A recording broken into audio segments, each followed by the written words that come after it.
And we have motion. You see Dragon physically separating from the International Space Station, 1:32 a.m. Central Time. The International Space Station, 253 statute miles over Sedan.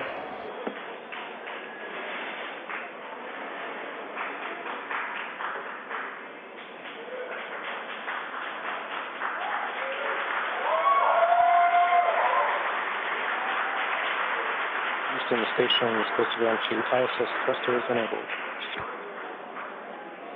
Copy.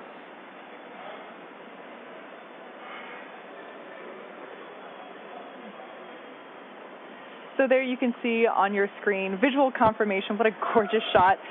Dragon has undocked from the International Space Station, and we are beginning the departure. That's right, and you're going to hear the voice of David St. Jacques again. He's the one inside of the station monitoring Dragon for its departure. It's slowly backing away. Everything's looked good so far with those separation burns. Again, as Gary said, that physical separation, that undocking coming at 11:32 p.m. here Pacific. Station Houston at 2, Dragon departure burn 0, complete. So you heard us mention earlier that we have a series of 4 departure burns, starting with 0, 0, 1, 2, 3. We have confirmation that departure burn 0 has been completed. That's right, and so with that one down, we're going to start seeing Dragon begin flying actually above the International Space Station, and then coming up in just a couple of minutes, departure burn 1, the second departure burn, will be coming. That should be in about 4 or 5 minutes from now. And so we're going to see Dragon just kind of swing its way over top the space station and eventually fly out of both the keep-out sphere and the approach ellipsoid. And so the keep-out sphere is one of my favorite things. It's an imaginary sphere with about a 200-mile radius, so 200-meter radius. That would be a much bigger sphere. A 200-meter radius in all directions. And that just governs, so kind of like the approach ellipsoid, which I explained earlier, before you're in the keep-out sphere, any maneuvers with the spacecraft have to be safe and not get inside within 4 orbits. Dragon is in the corridor, and opening rate is as expected. Copy. And David St. Jacques reporting everything looking good so far. You heard him say the corridors, so they, on their overlays that they have on their laptops on board the station where they're actually monitoring Dragon, they're looking for any perturbations outside of the expected path. If they see anything that doesn't quite look right, again, they're in the loop and they can send commands, but everything going smoothly with Dragon slowly flying away. And this is kind of an animated representation of the kind of stuff that the crew is looking for. They have that corridor, so kind of that triangular shape you can see there, where they're just looking to make sure Dragon's pitch, yaw, approach, speeds, everything like that are inside of parameters as expected.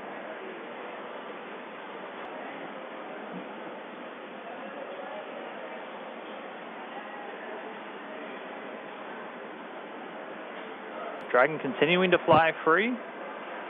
Look, everything looking good so far.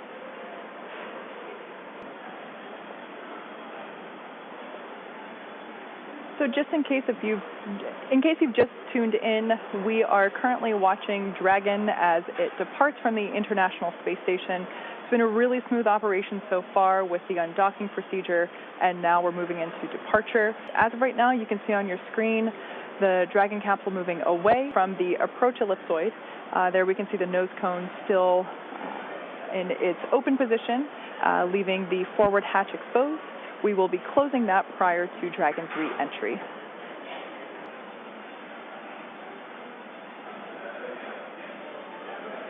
And so we're continuing to get really great views. Dragon backdrop by the inky blackness of space. You'll see the cameras are a little bit jerky in their motions. They're actually being controlled by somebody on the ground in mission control. We always like to talk about how in mission control over in Houston, that's where they actually fly the space station. That's where they control everything from the cameras and the communication to even the thermostat on board the space station. If it's too hot for the crew, they talk to the ground, and they're the ones who can turn the AC up. But so it's actually somebody at a console right now who's controlling those cameras, sending commands just to move all the pan tilt, focus everything else. They're doing it from a console on Earth while the thing is flying 250 statute miles over the Earth on the other side of the planet. Like Dan mentioned before, we're going really fast right now. We're at about 17,500 miles per hour, so everything is moving very quickly. The need to readjust the cameras very frequently is inherent due to the high velocities that we're dealing with. And so this is a view from that WB-57 airplane. You were looking at Dragon streaking across the sky on its re-entry through the Earth's atmosphere, aiming for a splashdown in just a little while from now. So it's pretty exciting that we get this shot right now, as it is our first view from planet Earth of the Dragon capsule since it lifted off from Cape Canaveral just several days ago. I will say this is a pretty rare treat to be able to see this here. And again, this video is coming from a NASA airplane that we're flying around that recovery zone there, a WB-57. It's commonly used for a lot of atmospheric studies and other science missions, but able to put a tracking camera on it to try and get this re-entry through the Earth's atmosphere today. We're hearing that they should have AOSO acquisition of signal back with the Dragon spacecraft. Right now it's about 46 kilometers in altitude.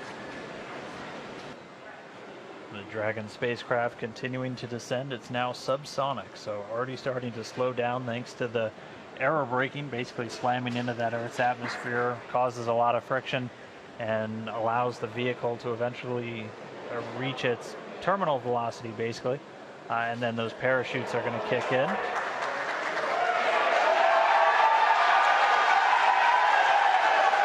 So there you have visual confirmation of the deployment of our drogue parachutes. This is the first of 2 parachute deployments.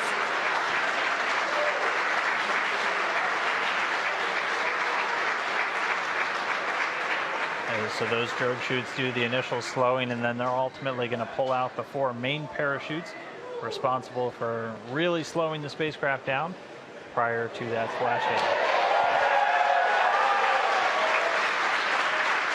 You can hear cheering here at SpaceX headquarters as the employees that have gathered around our Mission Control Center are sharing the same view as you. What a gorgeous shot of Dragon coming back down.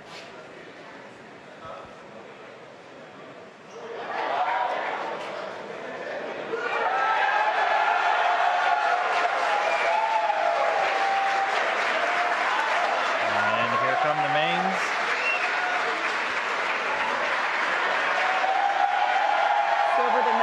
Seconds, we will see those main parachutes exactly like that begin to expand as they capture more air, further decelerating the Dragon vehicle down to the Atlantic Ocean.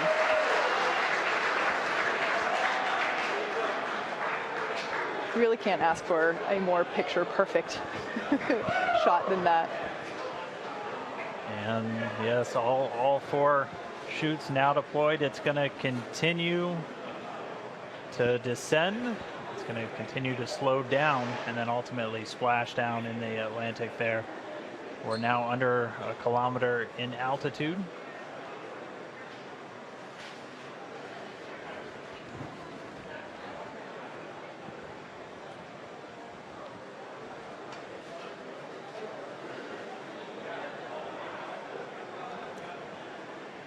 Just about 750 meters to go.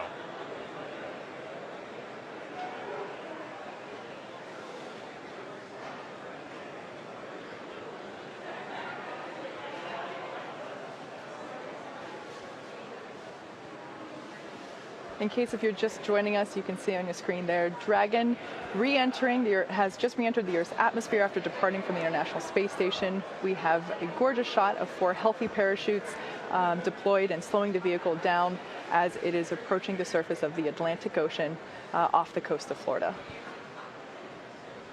And it's continuing to descend under those chutes. We just passed 500 meters. Everything continuing to look good via reports to all the flight control teams. Now we're at about 400 meters.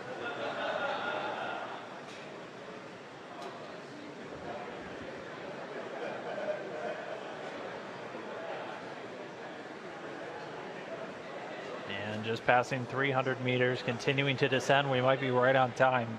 We were planning on splashing down at about 5:45 a.m. Pacific, and we're getting real close to that bingo time. Just past 200 meters.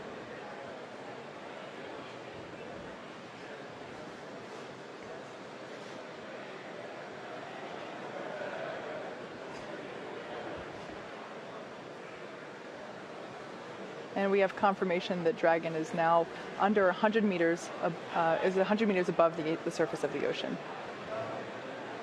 So next up, standing by for splashdown.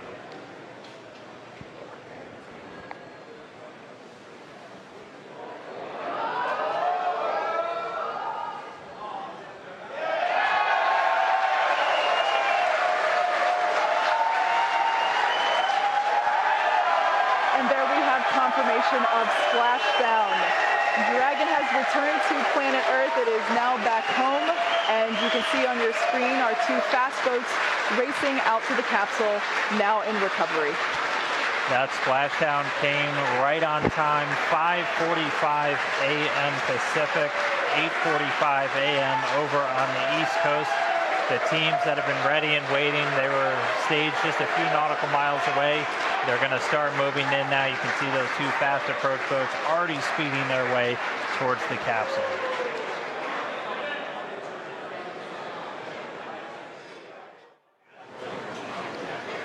Right now we're just waiting for Dragon to lift up and out of the water and into the nest. And there it goes. So there facing us is what we call the side hatch, and that is where, as Dan just mentioned, the astronauts would, if we had astronauts on board today, where they would be exiting.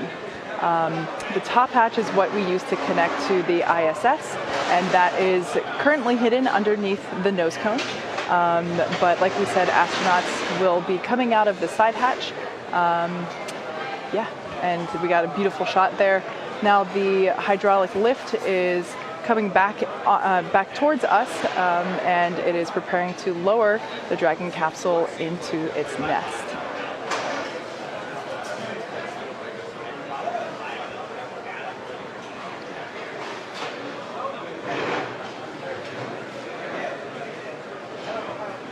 Like we said, we are treating this demonstration mission with the recovery operations as if there were actual astronauts on board. And of course, before we would be able to open the hatch, we would have to make sure that the spacecraft's cabin pressure is equalized with the outside environment before doing so. So once Dragon is seated, and you can hear some cheers behind me as the remaining folks that we have here on the SpaceX team outside of mission control are cheering with the placement of Dragon into the nest there, as you can see.